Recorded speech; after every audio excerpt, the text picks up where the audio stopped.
Судството во Македонија е бавно и неефикасно. Ова го потврдува и 5-месечната фамозна достава на пресудата за двојното убиство на Вања Ѓурчевска и велешанецот Панчо Жежовски до странките во постапката. Од јуни до ноември, во овој период судијата ја пишувал пресудата и неверојатно го запазил рокот од 45 дена за сложени предмети, но останува дилемата што правел судот во наредните неколку месеци со доставата на одлуката.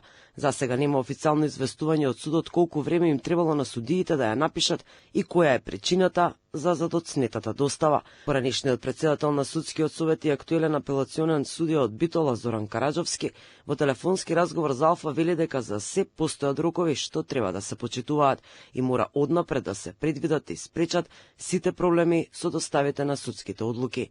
Преку кривичната писарница се врши достава на сите обвинети, на нивните бранители, на оштетените, на застапникот на обвинението и мора уредно да биде доставена. Во конкретниот случај лично на секое лице треба да биде доставена.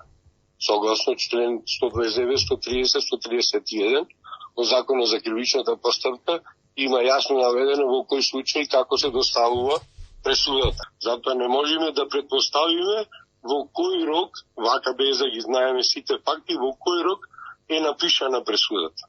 Откако конечно сите инволвирани во случајот да ја добија на хартија пресудата, најавија жалби Љупчо Палевски Палчо, Велибор Манев, Боре Видевски и Владко Кешишев ја примиле пресудата со која се осудени на доживотна казна затвор за двојното убиство.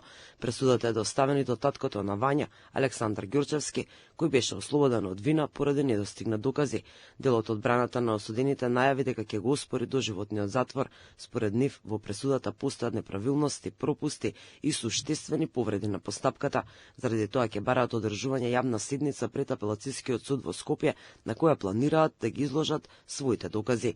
Жалба до апелација поднело и обвинителството за ослободителната присуда за Александар Ѓурчевски, кој беше обвинет за помагање при киднапирањето на неговата ќерка. Јавна седница пред апелацискиот суд ќе бари адвокатот на Ѓурчевски.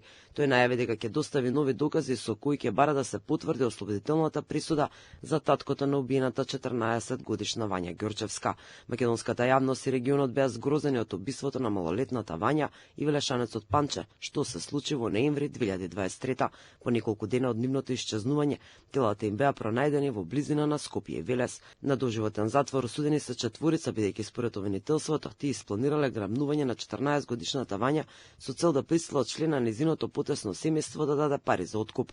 Грабнувањето на убиениот Панчо Жежовски во Велес пак според обвинението било со намера да го присила да им го даде неговото возило за да го користат за грабнување на детето во Скопје.